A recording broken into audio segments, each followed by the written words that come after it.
جێپەنجە ئەزمموی ئەوانە دەخاتە ڕوو کە لە ناو ڕووداوەکاندا ژیاون. هاوکات مەودایەکی ترە بۆ خستنە ڕووی ئەو ئەزممونانەی کە وابەستەی ڕووداوەکانی ئەمڕۆن و ڕێگیان لە قوڵایی مێژوودایە.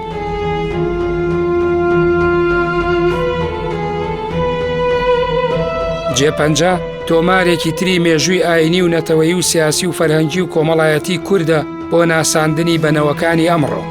لێرەوە دەچینە ناو ناوەڕۆکی ڕووداوەکان و جێپەنجەی بەشدار بووان بەسەر ڕووداوەکانی مێژووەوە بەجێدەهێڵین.